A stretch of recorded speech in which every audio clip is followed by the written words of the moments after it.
2장 18절부터 29절까지의 말씀을 우리 함께 교독을 하겠습니다. 아이들아, 지금은 마지막 때라. 즉 그리스도가 오리라는 말을 너희가 들은 것과 같이 지금도 많은 즉 그리스도가 일어났으니 그러므로 우리가 마지막 때인 줄을 아노라. 그들이 우리에게서 나갔으나 우리에게 속하지 아니하였나니 만일 우리에게 속하였더라면 우리와 함께 거하였으리니와 그들이 나간 것은 다 우리에게 속하지 아니함을 나타내려 함이니라. 너희는 거룩하신 자에게서 기름 부음을 받고 모든 것을 아느니라. 내가 너희에게 쓰는 것은 너희가 진리를 알지 못하기 때문이 아니라 알기 때문이요 또 모든 거짓은 진리에서 나지 않기 때문이라. 거짓말하는 자가 누구냐? 예수께서 그리스도이심을 부인하는 자가 아니냐? 아버지와 아들을 부인하는 그가 즉 그리스도니 아들을 부인하는 자에게는 또한 아버지가 없으되 아들을 시인하는 자에게는 아버지도 있느니라. 너희는 처음부터 들은 것을 너희 안에 거하게 하라. 처음부터 들은 것이 너희 안에 거하면 너희가 아들과 아버지 안에 거하리라.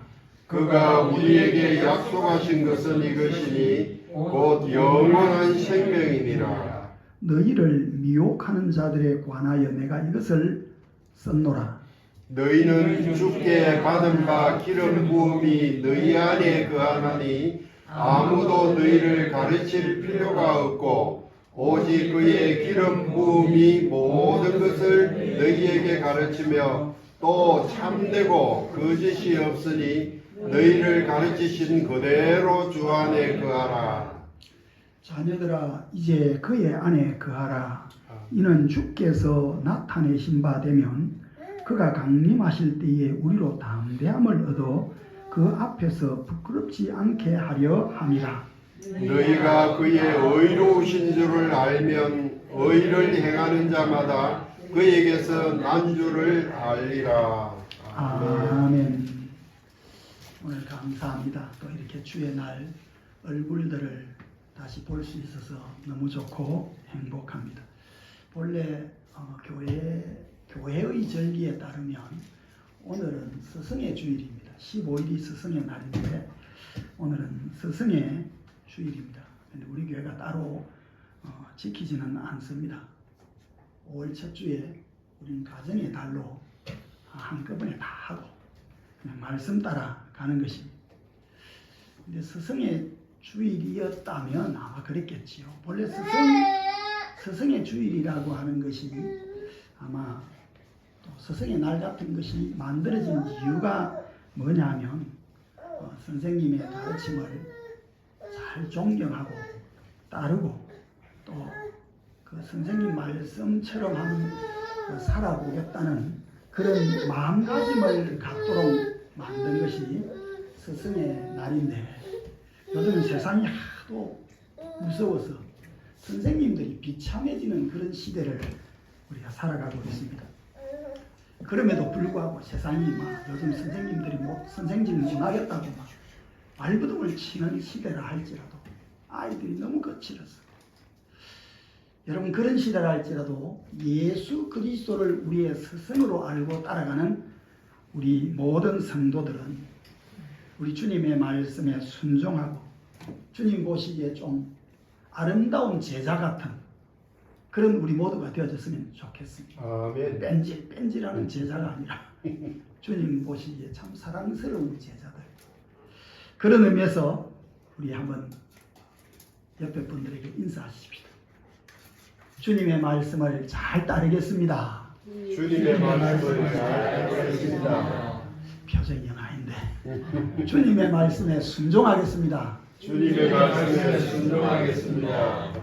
주님의 좋은 제자가 되겠습니다. 주님의 좋은 제자가 되겠습니다.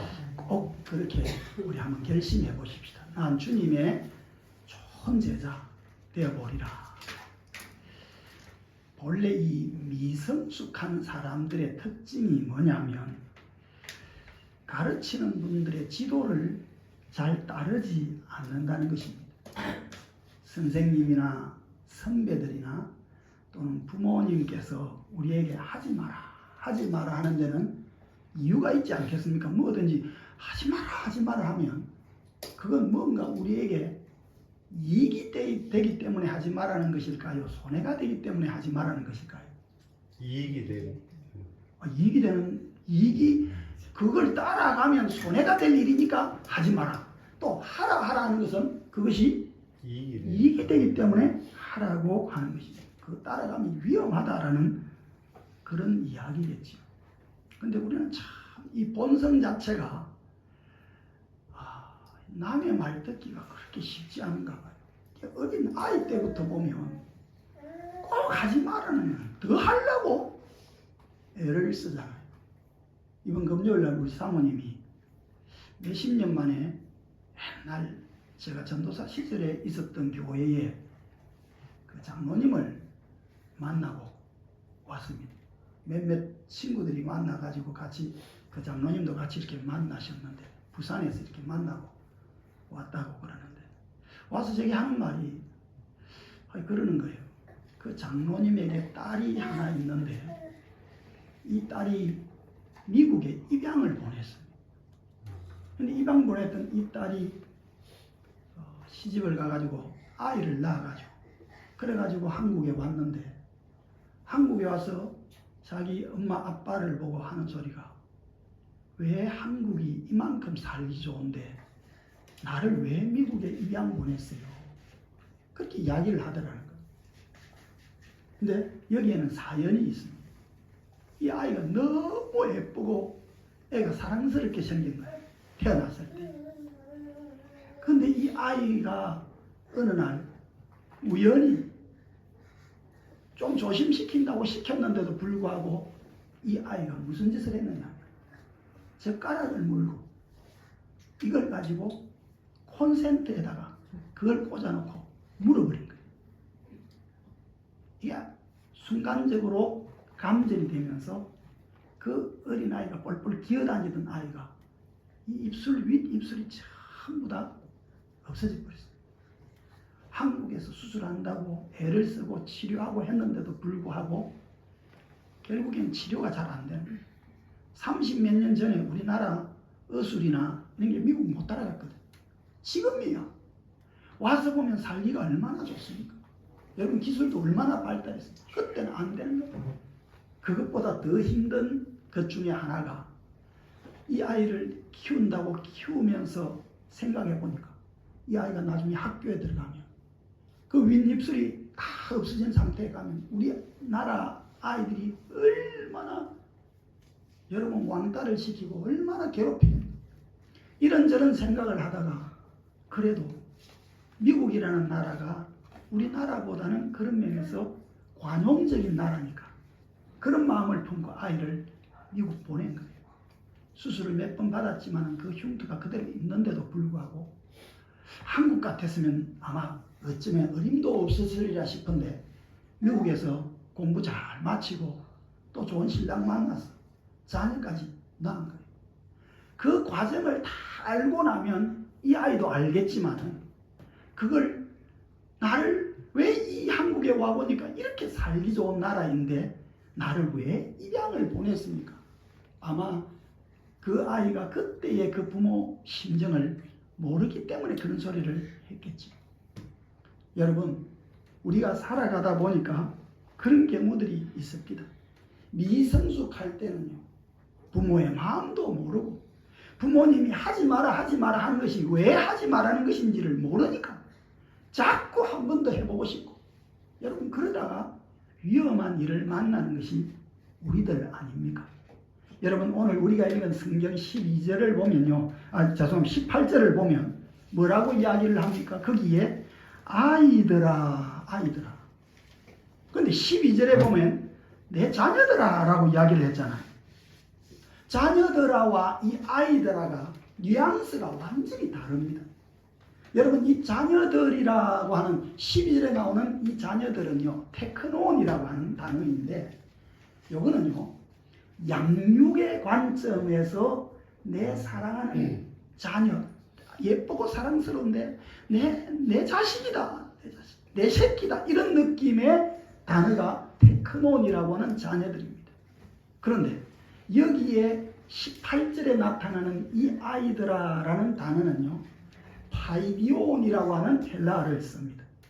이것은요 사랑스럽고 예쁜 뉘앙스가 아니고 미성숙하고 야 이놈아 알라더라 뭐 이런 뜻입니다. 야 이 알라더라 뭔가를 좀 알아들어야 되는데 머리에 피도 안 마른 게 왜 자꾸 댐비도노 뭐 이런 거죠. 좀 알아들으면 좋은데 지가 다 아는 것처럼 설치다가 실패하고 넘어지는 사람들을 일컬어서 바로 여기 파이디온이라는 단어를 씁니다. 똑같이 어린아이인데 전혀 다른 단어를 사용하는 것입니다. 여러분 고린도전서 3장 1절을 읽어보면요 이렇게 이야기를 합니다. 우리 같이 한번 읽어봅시다. 형제들아 내가 신령한 자들을 대함과 같이 너희에게 말할 수 없어서 육신에 속한 자 곧 그리스도 안에서 어린 아이들을 대함과 같이 하노라. 여기에 이 파이디온 어린 아이같이 내가 대한다. 여러분 이 어린 아이들이라고 하는 이게 바로 앞에 뭐라고 설명이 되어 있습니까? 육신에 속한 자. 그러니까 예수를 믿으면서 신령한 은혜 가운데 있는 사람이 아니라 분명히 하나님의 자녀인 것은 맞는데 여러분 이 아이들이 육신에 속한 그런 그리스도인들을 일컬어서 어린 아이들이다. 파이디온들이다. 아직도 미성숙해서 모르는 것이 많은 사람들이다. 덜 자란 아이들, 미성숙한 사람들에게서 나타나는 가장 큰 특징이 바로 그것이죠. 지 혼자서 충분히 할 수 있다는 자신감. 다른 사람의 말을 안 듣습니다. 심지어는요, 장로님들 가운데도 수십 년을 믿어서 교회 장로가 된 사람들조차도 이 파이디온 같은 사람들이 있어요. 왜 미성숙하냐면요. 목사님들이 뭐라고 하면 목사님 우리 50년을 믿었는데 뭘 더 가르칠 게 있다고 막. 우리가 뭐 배울 게 뭐 있습니까? 권사님 한 50년 믿고 권사쯤 되면 이제 뭐 더 배울 게 별로 없죠. 알겠습니까? 이게 겸손한 마음이라. 그런데 이게 우리도 모르는 사이에 내 마음 속에 이제 다 안다. 그런 생각을 품는 사람들이 바로 미성숙한 사람이라고 이야기를 하는 것입니다. 부모님의 가르침이 아직도 필요하고 또 부모님과 대하면서 나이가 들어도 여러분 나이가 들어도 어머니와 만나서 80된 어머니와 만나고 90된 어머니와 만나서 물론 어머니의 이 어떤 생각이 이제 좀 옛날처럼 민첩하지 않아도 때로는 어머니 이거 뭐 어쩌면 좋겠습니까? 이거 뭐 물어보고 뭐 이러는 자녀들은요 이게 참 복된 자녀들. 내가 다 해주면서도 가끔 그 어머니와 또는 그 아버지와 살아계신다면 대화를 나누면서 그분의 지혜를 얻고자 하는 그런 태도를 가진 것이 얼마나 아름다운 마음인지 모르는 것입니다. 저는 어린 아이들을 보면요.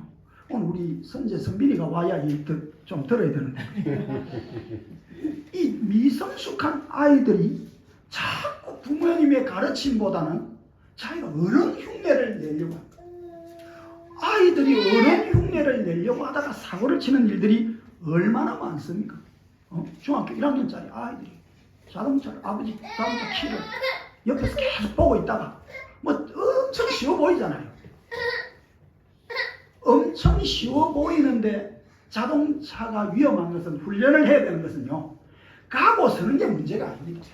저거 밟으면 서고 저거 누르면 가고 그게 문제가 아닙니다.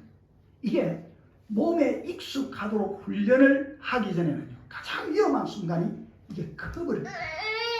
초짜들이 위험한 것은 속도를 어느 순간에 적절하게 조절을 해야 이 커브를 잘 도는지 이걸 아는데, 초짜에게 이걸 맡겨놓으면요, 그걸 모르니까 돌다가 탈선해가 가버리는 거예요. 그냥 게임하듯이 비키는 이건 할 수 있습니다. 오락실에서 하는 것처럼 할 수 있단 말이에요. 제가 안타깝게도 저희 가장 큰 형님이 사우디아라비아에서 교통사고로 돌아가셨어요. 운전면허증도 없는 사람이 사우디아라비아에 돈 벌러 가가지고 거기서 차들이 뭐 그냥 직원들이 쓰는 차 아무데나 누구나 쓸 수 있잖아요. 그러니까 뭐 외국에 나가 면허증 필요 없어도 되니까 자기는 마음 편한 마음 가지고 공항까지 누구를 만나러 간다고 가면서 자기가 운전하겠다 해가지고 끌고 간 거예요. 그런데 나중에 돌아가시고 난 이후에 와서 사고 경위를 들어보니까 그 커브길에서 그 속도 평지를 직선도로에서 가는 것하고 달리 이게 커브를 탈 때에 속도를 줄이면서 돌아가는데 그게 안 되는 거예요. 조절이 안 되는 거죠. 초짜니까. 미성숙한 사람이잖아요. 그래서 돌다가 옆으로 탈선을 해가지고 거기서 돌아가시더라고요. 여러분, 어린 아이들이 똑같단 말이에요. 어른 흉내를 내는 거예요. 배우지 않은 것을 아는 것처럼 흉내를 자꾸 내는 거예요.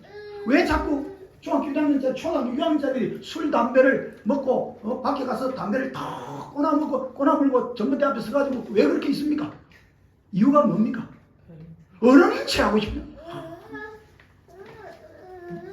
겨우 중학교 1학년짜리 여학생들 짧은 치마를 입고 입에 립스틱을 바르고 그래가지고 왜 그렇게 길거리에 그 서가지고 다 폼자가 칠칠찍 뺏고 있습니까? 저렇게 하는 것이 어른의 행동인가 하는 그런 착각을 하는 거예요. 여러분, 미성숙한 사람들이 전부 다 가진 특징 중에 하나가 자신감. 헛된 자신감. 그게 아닌데 믿음의 사람들도 똑같습니다. 비록 우리가 하나님의 자녀인 것은 틀림이 없지만 내가 아직도 미성숙한 어린아이다. 맞습니까? 나는 이제 상당히 된 것 같아요. 어떻습니까? 우리 이번에 금사님으로도 피택되신 우리 옹수 집사님 어떻습니까? 어린 아이입니까? 아니 미성숙합니까? 아니면 나는 이제 웬만한 거 다 안다. 뭐 교회 뭐 하면 하고 다 할 수. 우리가 그런 생각을 내버려야 되는데 목사도 마찬가지. 목사도요. 세월 지나가면 갈수록 더 어렵다. 갈수록 이게 참 잘 모르는 게 많다. 내가 모르는 신비가 너무 많다. 여러분 그런 마음을 가지고 늘 달려가야 되는데 내가 다 안다는 순간 우리가 무너지기가 얼마나 쉬운지 모릅니다. 오늘 20절 말씀으로 같이 한번 읽어보실까요? 20절 말씀 같이 한번 읽습니다. 시작. 너희는 거룩하신 자에게서 기름 부음을 받고 모든 것을 아느니라. 다 압니까? 장원 집사님 다 알아요? 여러분 우리가 다 기름 부음, 이게 그리스토스가 기름 부음 받은 자잖아요. 그리스도가 기름 부음이라는 단어도 크리스마입니다. 크리스마. 그러니까 이게 전부 다 뭐냐니까 기름 부음 받은 자 이런 뜻인데 내 안에 예수 그리스도가 들어옴으로 우리도 기름 부음을 받아 성령의 기름 부음을 받아 하나님의 자녀가 된 것은 틀림이 없습니다. 그러나 여러분 성경은 모든 것을 아느니라 이랬는데 진짜 내가 다 알까? 아무 생각도 다 안다 했는데 나는 아는 게 없는데 왜 이런 단어를 썼는가? 여러분 여기에 기록된 모든 것을 안다라고 하는 이 단어가 기가 막힌 단어예요. 성경은요 단어 하나하나를 쓸 때도 그냥 쓴 것이 아니고 그 안에 아주 깊은 이유와 의미를 담아서 기록했다. 헬라어에는 보면요 안다는 단어가 에이도라는 단어가 있고 다른 하나는 기노스코라고 하는 단어가 있습니다. 아는 거예요. 근데 여기서 모든 것을 아느니라라고 할 때에 이 에이도라고 하는 단어는요 그냥 객관적인 정보를 다 안다는 거지. 예수 믿으면 구원받는 거 여러분 압니까 모릅니까? 아멘. 예수 믿으면 하나님의 자녀가 되는 거 압니까 모릅니까? 하나님의 자녀가 되어졌을 때 내 몸에도 아버지가 가지고 있는 손가락 다 가지고 있고 엄마가 가지고 있는 눈, 코, 입, 귀를 나도 다 가지고 있단 말이야. 나도 건드리면 뜨거운 줄 알고 찬 줄 안단 말이야. 여러분 그런 면에서 나도 그 정도는 다 압니다. 이게 지금 에이도라는 단어입니다. 그런데 기노스코라고 하는 단어 그건 뭐냐면요. 내가 경험하고 체험하고 느끼고 난 다음에 내가 아는 거예요. 그래서 이미 내가 불에 데워 보기 전에도 이것이 뜨거운지 안 뜨거운지 딱 보는 순간 위험해 가지 않아야 돼. 이걸 분별할 줄 아는 지식을 두고 기노스코라고 하는 안다라는 단어를 쓰는 거예요. 우리가 여러분 에이도라고 하는 단어에 머물러 버리면요. 아는 것 같지만 실제로는 압니까 모릅니까? 모르는 거예요. 그런데 이 기노스코라고 하는 이 경험하고 분별력이 생기도록 우리가 자라가야 하는데 그러지 않은 사람들이 너무 많다라는 거예요. 하나님의 자녀가 될 때에 내가 은혜를 받았을 때 여러분 우리는 너무 기쁩니다. 말씀의 은혜를 받으면요 내 가슴 속에 막 감격이 생깁니다. 가슴이 울렁거리고 뜨겁고 여러분 그런 은혜들이 우리 속에 들어올 때가 많은데 문제는 그런 뜨거운 은혜들을 가지고 내가 뭔가 좀 느꼈다라고 하는 그 순간 사람들이 실수하는 거야. 나도 안다. 나도 불 받았다. 이거. 나도 뭔가를 봤다. 이거. 그래서 그게 전부인 줄 알고 그걸 가지고 다 자꾸 다른 사람들하고 이렇다 저렇다 시시비비를 가리려고 애를 쓰는데 아니요. 거기서 머물면 안 돼.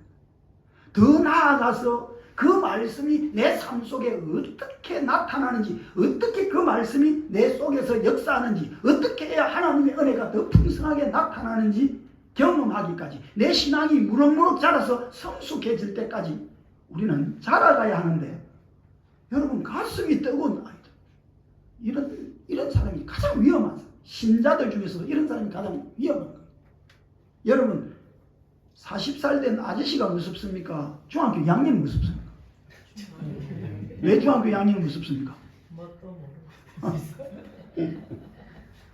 이거 뭐 미친 것처럼 이런 아이들은 건드리면 안 됩니다. 중2 아이들은요 건드리면 안 됩니다. 요새는 중2도 아닙니다. 중1, 뭐 실력 초등학생들도 옆에서 중학교 아이들이 담배 피울 때 담배 피지 마라 해야 됩니까? 안 해야 됩니까? 맞아 죽습니다. 그러니까 아예 건드리지 않아요. 뭐 옛날처럼 막 어깨 힘주고 이 새끼들이 뭐 이렇게 하다가 요즘 뉴스에 종종 나오더라고. 그래가지고 한번 때려보소. 나도 돈 좀 벌자. 그래서 애들 달려들면 형 할 말이 없네.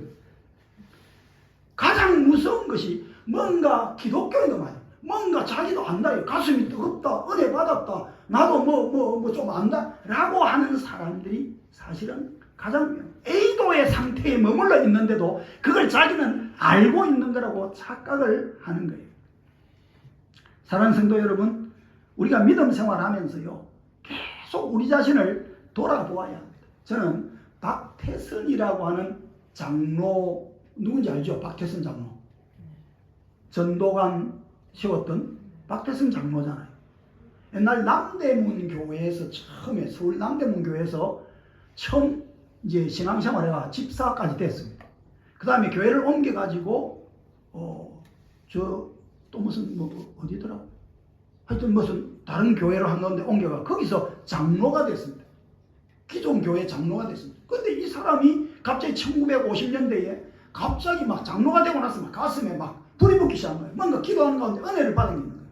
그래서 말을 몇 마디 했더니 사람들이 막 은혜를 받고 자기가 기도를 했더니 병이 낫고 막 이런 일들이 일어난 거예요. 그래서 이 사람을 초청해가지고 첫 부흥회를 어떤 교회에서 했는데 막 은혜가 된 거예요. 그날부터 집회의 행진은 이 사람이 여기서 그치지 않고 어떻게 행동했는지 전국 보십시오. 부흥 집회로 이어진다. 3월 하순 연 60만 명 이상이 참석한 서울 남산 집회를 시작으로 전국 9개 도시에서 열린 15번의 대집회. 몰려드는 사람들의 물결은 어느새 500만 명을 넘어섰다. 당시 가장 큰 건물조차 2,000석을 넘지 못했던 그 시절. 집회를 하기 위해서는 넓은 장소에 천막을 칠 수밖에 없었다. 집회 장소를 옮길 때마다 천막 장비를 실은 트럭이 많게는 100여 대가 움직이고 그 비용만도 1억 원에 이르렀다. 끝없이 펼쳐진 천막, 발 디딜 틈 없이 빼곡히 앉은 사람들. 집회가 열리는 곳곳마다 일어나는 수많은 기사와 이적. 이 박태선 장로를 보면요, 기존 교회에서 장로였잖아요.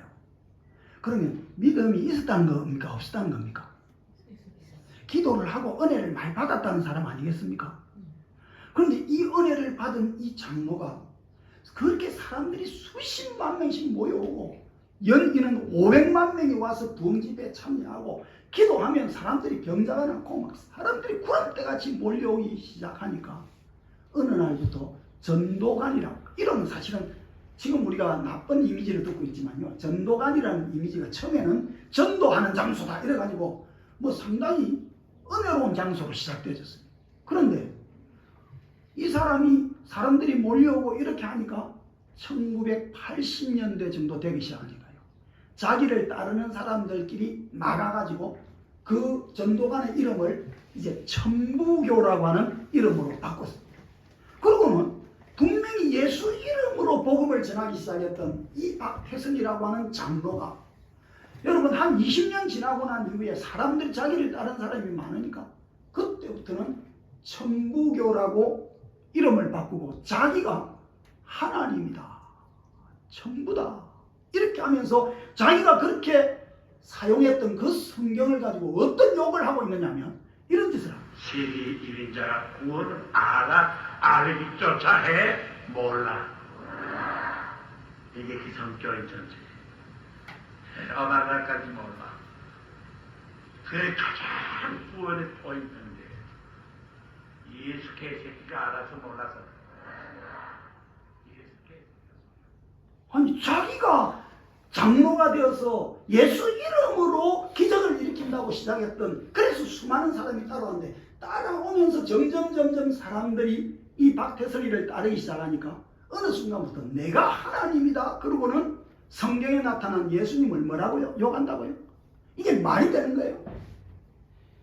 여러분 마치 7살짜리 아이가 벤츠를 몰고 가다가 잡혔다 하는 뭐 그런 소리처럼요, 이게 내게 은혜 받은 것이 있는데 그 은혜 안에서 내가 붙잡은 바 예수를 어떻게 끝까지 의지하고 따라가는지를 배우지 않으면요, 우리의 신앙이 얼마나 쉽게 타락할 수 있는지를 우리가 알아야 하는 것입니다. 여러분 예수 믿는 사람들 꼭 기억하셔야 돼요. 계속 우리 주님 안에서 믿음이 자라고 성숙해 가려고 하면 아버지와 아들 안에서 계속 영적인 사귐을 가져야 되는 거예요.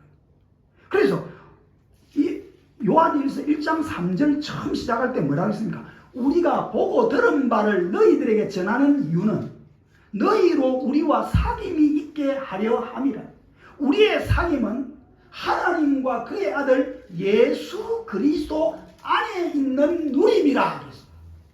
여러분 이 하나님과 예수 그리스도 안에 있는 신령한 누림, 그 아버지의 음성을 듣고 그분과 깊은 교제를 나누는 이 사귐을 계속하지 않으면요, 우리 절대 자라가지 못합니다.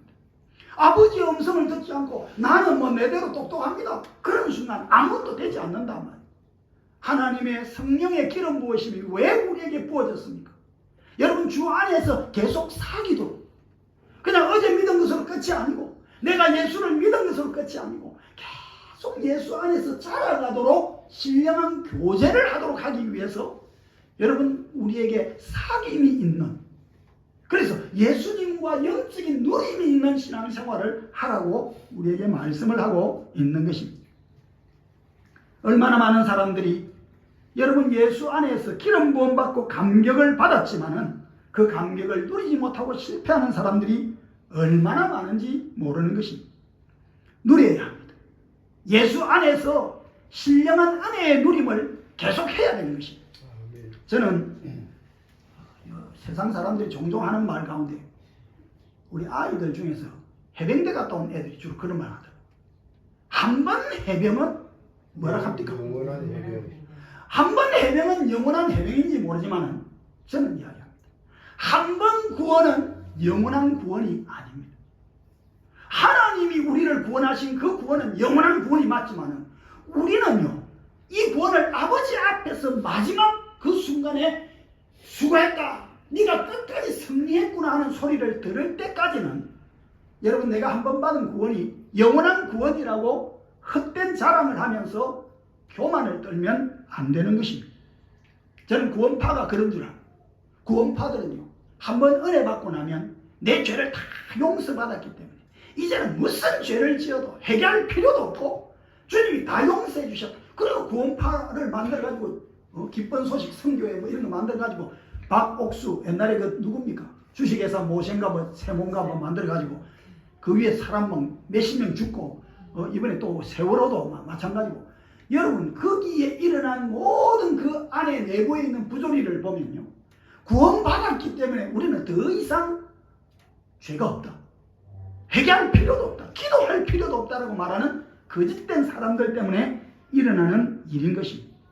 여러분, 사람들의 가르침에 따라서 미혹되지 마시기를 바랍니다. 오늘 우리가 읽은 성경을 보면요, 24절을 한번 읽어봅시다. 24절. 어떻게 예수 안에서 성숙해 갈 수 있는지를 알려주는데 24절을 한번 읽어봅니다. 시작. 너희는 처음부터 들은 것을 너희 안에 거하게 하라. 처음부터 들은 것이 너희 안에 거하면 너희가 아들과 아버지 안에 거하리라. 아멘. 아멘. 우리 안에 처음부터 들은 것이 무엇입니까? 여러분, 처음부터 들은 것이 뭡니까? 예수 안에서 구원받은 모든 하나님의 백성들이 들었던 것이 뭐, 복음이 뭡니까? 잘 모르시겠어요? 우리의 모든 죄를 누가 용서해 주셨다는 겁니까? 어디서? 바로 그것이 처음부터 들은 복음입니다. 여러분, 예수님은 자기 백성을 저희들의 죄에서 구원할 자이심이라 마태복음 1장 21절에 하시는 말씀처럼요, 예수라는 이름의 뜻이 자기 백성을 저희들의 죄에서 구원해 주신다는 것입니다. 어떤 방식으로?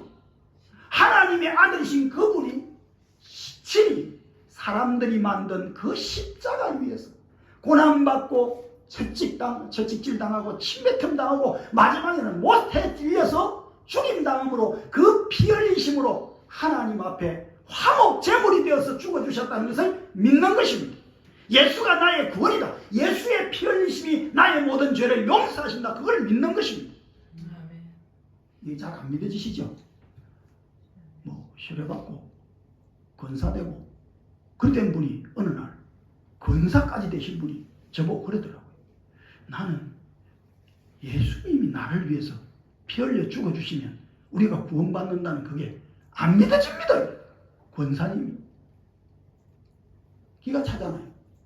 권사님이 그게 안 믿어진대요. 목사도 그런 소리 하는 사람이 있어요. 어느 날 예수님 뭐 내 죄를 내가 용서 뭐 해야지 뭐, 예수님이 날 위해 죽어주셨다고 그게 내 죄가 없어지나? 고창한 집사님 확인 좀 해. 집사님의 죄는 무엇으로 깨끗해집니까? 하나님 앞에서.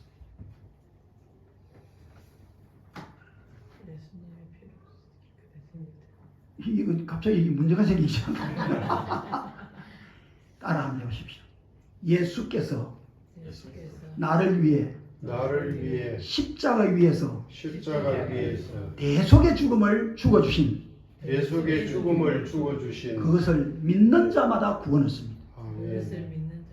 맞습니까? 아멘. 여러분, 그게 처음부터 들은 말씀입니다. 이게 우리 속에 계속 있어야 됩니다. 맞잖아요.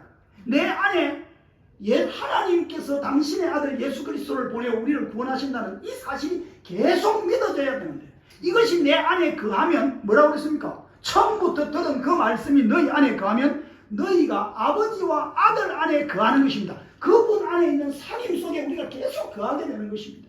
아멘. 그런데 이 복음이 여러분 세상 먹고 살기 바쁘고 뭐 돈 벌러 뛰다니기 바쁘고 뭐 재밌는 거 등산 가고 뭐 하다 보니까 이게 자꾸 잊어먹습니까? 안 잊어먹습니까? 뭐 안 잊어먹으려면 어떻게 해야 돼요? 예? 왜 여러분 복음의 내용은 하나밖에 없는데 예수님이 나를 위해서 십자가 달려 죽어주셔서 우리는 그분의 은혜로 영원한 아버지의 나라 갑니다라는 이 복음 하나밖에 없는데 왜 이 두꺼운 성경을 계속 우리가 읽어야 되느냐 하면요, 바로 그 모든 성경을 읽을 때마다 그 안에서 하나님이 계획해 놓으셨던 그 구원의 방법, 당신의 어린 양을 보내어 우리를 구원하신다는 그 사실을 발견하는 거예요. 성경을 읽을 때마다 아멘 아멘, 우리 하나님은 이렇게 예수님을 보내시려고 계획하셨군요. 신약 성경을 읽으면서 예수님이 바로 그 일을 하셔서 내게 이 구원의 은총을 누리게 하셨군요. 이걸 계속 반복하는 거예요. 여러분 성경을 매일 읽는 분들은 시편 어제 읽으셨던 내용 가운데 시편 77편 11절 12절에 보면 하나님의 모든 행사를 내가 영원히 기억하겠습니다. 그래서 그 하나님이 행하신 모든 일들을 기억하게 하기 위해서 내가 작은 목소리로 그 하나님의 행하신 일들을 읊조리겠사오며 내가 주님이 행하신 그 행사들을 낮은 목소리로 자꾸 되뇌겠습니다. 여러분 자꾸 기억하면서 외우는 거야. 하나님께서 주시는 그 은혜를 내 가슴 속에 새기기 위해서 자꾸 되뇌는 거예요.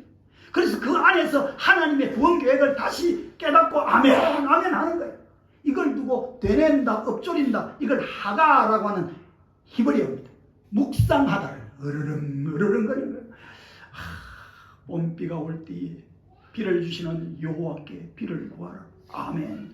여러분 하나님이 은혜 주실 때에 봄비보다도 더 은혜로운 예수 그리스도의 보혈 피의 그 구원의 소식들이 내 심령에 들려오도록 그걸 자꾸 되뇌는 거예요. 봄비 이야기하면 자꾸 돈 버는 것만 생각하고 하나님 이번에 주식이 크게 대박이 나게 하옵소서. 하나님 지난달에 지난주에 사는 거 로또 사놨습니다. 하나님 한 번만 걸리게 해주세요. 그게 봄비가 아니고 진짜 봄비는 뭡니까? 예수 그리스도께서 우리를 구원해 주신 그 구원의 소식이요, 그 은혜로 말미암아 우리에게 성령의 기름 부음 받음을 우리에게 부어주신 그 은혜입니다. 여러분 이 하나님의 약속의 말씀을 자꾸 나는 창세기부터 외울 때마다 창세기를 읽고 할 때마다 그 안에서 우리 주 하나님의 그 크신 계획, 원대하신 구원의 계획, 타락한 인생들을 여러분 다시 살리기 위한 하나님의 계획이 믿어지니까 아멘 아멘 되고 노래가 나오고 그 성경 구절들을 여러분 읽을 때마다 그 속에서 감사해서 아멘 아멘 하고 그냥 읽는 게 아니고 읽다가도 도중에 있어서 아멘 아멘 그 말씀이 맞습니다. 여러분 그렇게 되뇌이고 암송하는 이유가 뭐냐니까 처음부터 들은 바 그 복음의 말씀이 확실하다는 것을 다시 확인하는 거예요. 여러분 우리는 계속 확인하지 않으면요 금방 잊어먹는 그런 미련한 존재임을 아셔야 됩니다. 왜 사람이 자꾸 삐뚤어져 갑니까? 오늘 우리가 읽은 성경을 보니까 뭐라고 그랬냐면요 18절에 보니까 지금은 마지막 때라 적 그리스도가 오리라는 말을 너희가 들은 것 같이 지금도 적 그리스도가 많다. 사람들은 이런 소리 들으면 야 적 그리스도가 뭐고 머리에 뿔난 적 그리스도가 있나? 큰 거짓말. 적 그리스도는 그냥 엔티크리스토스입니다. 그러니까 그리스도를 반대하는 자들입니다. 전에는 처음 시작할 때는 예수 그리스도가 내 구원자라고 말을 하면서 시작했는데 어느 날 그 안에서 자라지 않고 말씀 안에서 계속 누리지 못하면요 어느 순간부터 지가 잘난 줄 알아. 왜 목사들이 삐뚤어져 갑니까? 왜 많은 기독교인들이 타락합니까? 이유가 뭡니까? 그리스도의 은혜 안에서 늘 감사하면서 겸손하지 않고 어느 순간부터 예수 믿고 나서 돈이 잘 벌어진다. 그러면 갑자기 뭐 사람들이 우쭐해집니다. 집사님 교회 안에서 돈 잘 버는 사람들이 얼마나 우쭐거리는 거 안 봤습니까? 예? 왜 돈 벌면요 갑자기 이게 하나님의 은혜 아이가? 네가 기도를 안 해서 안 그런 일 사면서 막 헛소리 합니다. 여러분 우리 인생이 얼마나 쉽게 교만해지고 얼마나 쉽게 타락하는 존재인지 여러분 알아야 됩니다. 목사가 왜 부패해가지고 온갖 탐욕적인 일들을 하느냐 하면 똑같습니다. 그리스도의 은혜 안에서 자라지 않으면 어느 순간부터 그리스도 없어도 된다라는 생각을 하는 거예요. 여러분 예수 그리스도 외에는 천하의 구원을 얻을 만한 다른 이름을 우리에게 주신 적이 없다. 예수 외에는 없습니다. 여러분 다른 복음은 없나니 천하에 여러분 다른 복음은 없습니다. 예수 이름으로 구원받는 이 복음밖에 없습니다. 근데 뭐가 좀 돈을 벌거나 뭐 내가 뭐 이상한 걸 뭐 좀 받거나 이러면요 어느 순간부터 예수 그리스도 아니라도 된다. 그리고 지가 하나님인 체하고 지가 무슨 능력자인 체하고 지가 손만 뻗으면 막 사람 낫는다고. 여러분 예수 그리스도가 우리 안에 역사합니다. 우리가 정말 은혜 가운데 기도하면 주님은 우리를 치료하시는 분이신 줄 믿습니다. 진짜 주님이 살아계시면요 어디 가서 뭘 보고 뭐 동상을 만들어 놓고 끄다가 전하고 할 필요가 없습니다. 내 안에 계신 영이신 우리 주님, 여러분 우리 가운데 성령으로 찾아오신 예수 그리스도 살아계셔서 지금도 우리를 치유하시고 우리를 바른 길로 이끌어 가시는 분이 바로 우리 주님이십니다. 따라내십시오. 예수 외에는 구원자가 없다. 예수 외에는 구원자가 없다. 아멘이십니까? 아멘. 적 그리스도는 그걸 안 믿고 타락해서 떠난 자들을 그리스도를 반대하는 자들이라고 합니다. 그때도 많았고 지금도 많을까요? 안 많을까요? 많습니다. 많습니다. 예수 믿다가 떠나버린 사람들이 너무 많습니다. 예수 반대자가 되어버린 사람들이 너무 많다. 우리 끝까지 예수 이름 꼭 붙잡고 그분의 보혈피가 나를 구원했다. 그래서 주님 만날 그때까지 겸손하게 주님의 은혜만 붙잡겠습니다 하고 믿음으로 달려가는 내 안에 찾아오신 그 기름 부으심 그 기름 부음의 가르침을 따라 살아가는 우리 모든 성도들이 되어서 날마다 하나님의 은혜가 여러분 삶 가운데 계신 것을 경험하고 감사할 줄 아는 우리 모두가 되기를 주님의 이름으로 소원합니다. 아멘.